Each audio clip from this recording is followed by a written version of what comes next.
you ready for some Nerd News Network? Yes, I am. Let's go So into we've got some little tasty, spicy bits of information this week. some interesting bits have come out. So, starting for Deadpool 3, there's been an interview or something with the director where he's spoken about a lot of things. And one of the big things taken away from it was he was asked about Deadpool 3. And obviously, Deadpool is going to be in the MCU going forward. Yeah. And there's rumored to be a lot of cameos. Mm-hmm. He's confirmed that there are a lot of cameos, but not all of the cameos everyone's seeing online are true and can be trusted. Right. And basically, it seems like he was also asked a question about Secret Wars. Okay. Because they were like, your film was rumored to have a lot of cameos, but Secret Wars is also rumored to have a lot of cameos. Is there any chance that some of the cameos you've got are also going to show up in Secret Wars? Smart question. And he basically said, the way we're analysing and looking at this film is telling the story of the Fox and X-Men universe. Right. So a lot of people have taken that information and they think, because of when Deadpool 3 comes out and the fact there's nothing else in between, that Deadpool 3 is going to lead directly into Secret Wars. So you've got Spider-Man Homecoming, which has dealt with the Spider-Man legacy. Mm-hmm.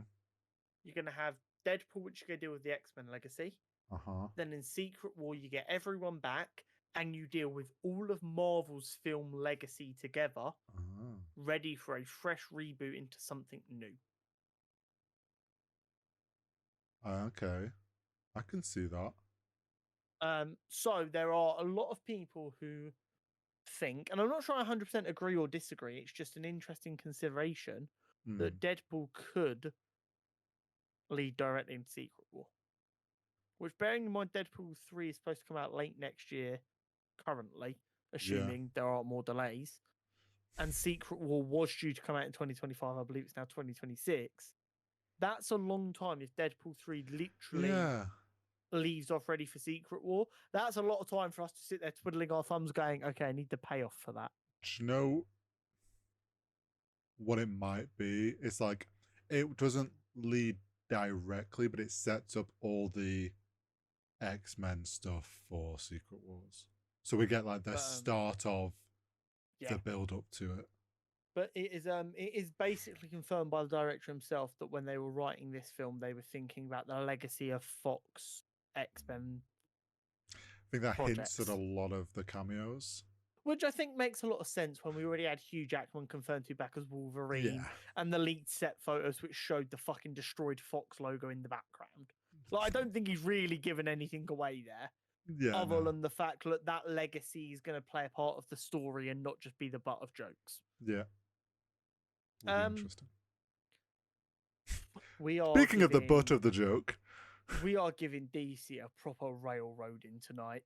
Fucking hell. HBO Max, or just sorry, it's just Max now. I don't even know what the HBO is still there. Has the highest cancellation rate of any streaming service. Oh my god, who would have seen 26.9%. In a shocking turn of events that no one could have predicted. Would you like to have a guess at what was second? Is it Netflix? No. Oh. Netflix was actually closer to the bottom than the top. Oh. Interesting. Disney Plus. It was. I was surprised. But there is a bit of a reason for that. Not that I'm defending Disney Plus. Disney Plus lost the contract for cricket in India. Yeah. Which caused like the largest ever single day cancellation of a streaming service. Yeah. And I think that is still affecting that number pretty significantly because it was within the last 12 months. I'm not surprised about Max though. No. I guarantee with all the mess of the crossover transfer, a lot of people were like, oh, I'll leave my subscription going like it's becoming Max. There was a mess. They were like, oh, this is shit. Forgot to cancel it for a month. Month or so later, like, oh yeah, we should cancel Max. We've got Christmas coming up. We don't use it anymore. And it's like, since that crossover merge situation, it's just like, people have carried their subscriptions over and then been cancelling them after like a month or so because they realise it's shit.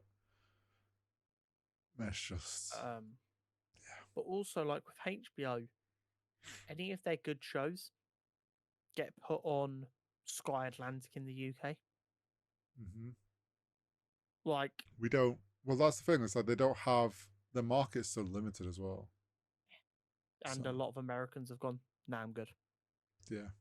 They'll be the kind of streaming service that when they release a really good show, they'll see a massive spike. People will watch that show and they'll all cancel. Yep. So yeah. Chris Evans, Steve Rogers, Captain America. Yeah, I saw this on the list and it made me laugh. So like this is the bit just because it's just such a memorable bit. But he did basically an interview where he talked about a lot of things. One of the things he mentioned was he agrees with Tarantino that the actors are not the stars of the MCU, the characters are. Yeah. Which I thought was interesting. But the much more interesting part of the interview was that he plans to take a step back from acting and act less. And he said, and this is a quote, "I'd like to just smoke a joint, put on some music, and get into pottery." Do you think he's been hanging out with Seth Rogen? Well, it's really interesting because as part of this interview as well, he was talking and reflecting on Scott Pilgrim versus the World. Right. Of course, he's just done some voice acting for the new anime that's coming, and he was like, "That was the last time I was really happy on set." And he was like, "And that was my favorite ever film to be on set for." And when I was done and I had my last day on set for that, I was like, "I can just hang around if you guys want." Honestly, it doesn't surprise me. I feel like we've seen it a lot now where a lot of the people in the big MCU roles got burnt out by the machine. They spend 12 months a year in one of three places: a gym, a set, or a green screen, or like a interview room. That was it. They just rotated between the three. I don't even know if they slept for like 5 years straight. It was just gym, eat steroids, do an interview, eat more steroids, go and film, eat more steroids. Yeah, it doesn't surprise me that, like, let's be real, he's made a fuck ton of money from Marvel. He doesn't need to work out exactly how much. How much? I guarantee. Did Chris Evans make off MCU? Make from Marvel? But that's the thing, like, it doesn't need to work. So between June 18 and June 19, it's estimated he made about 44 million. And that's in one 12-month period. Yeah.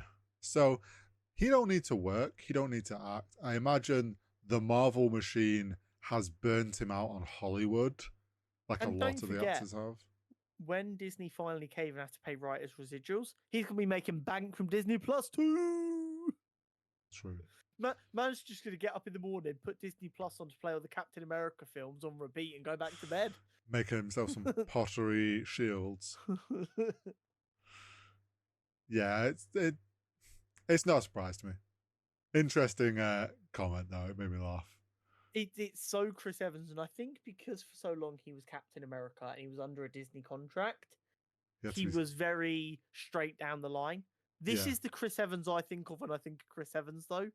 A bit of a goofy, funny guy who just he likes to smoke a joint. Yeah, he was so like tied into that Marvel machine as Captain America. He essentially became Steve Rogers IRL because he had to kind of portray himself in that way.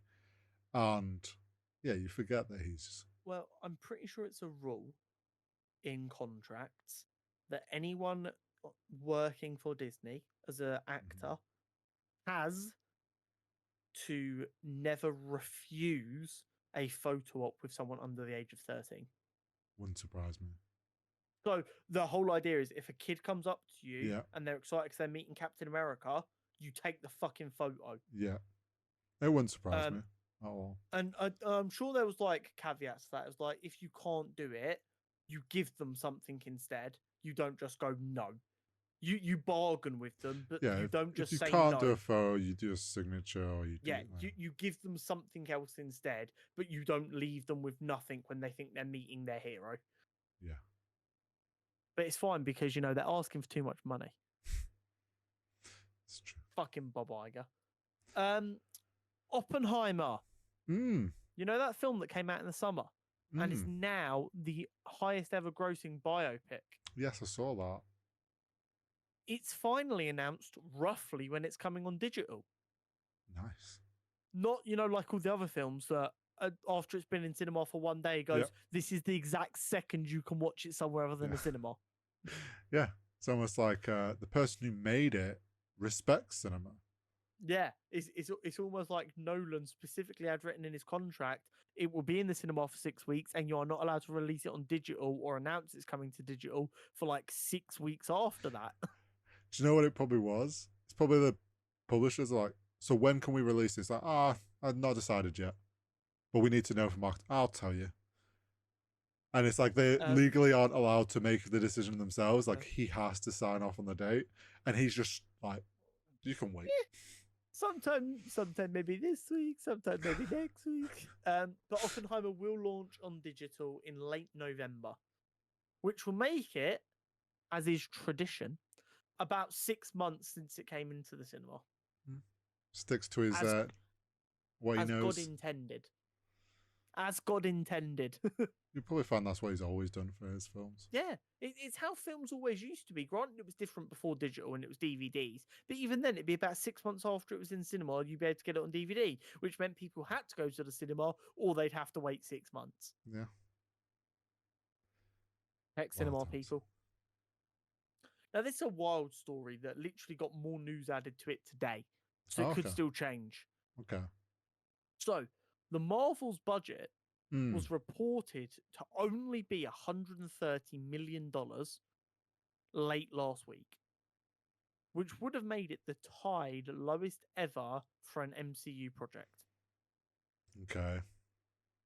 However, Marvel have claimed that the budget is actually $274 million, which would make it the most expensive.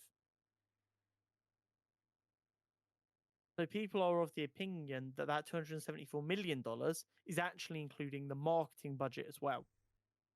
Well, yeah, but it's not. I can't imagine their marketing budget would be. Marketing budgets are normally about 100 million. True. For a film this size. Yeah, which true. Would give it a true budget of about 174. Yeah. Interesting. Which is interesting. It worries me if it is the lowest budget ever.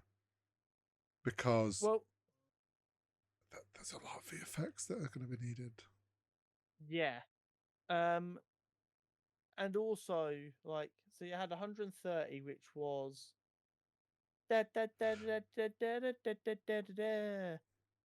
Ant-Man.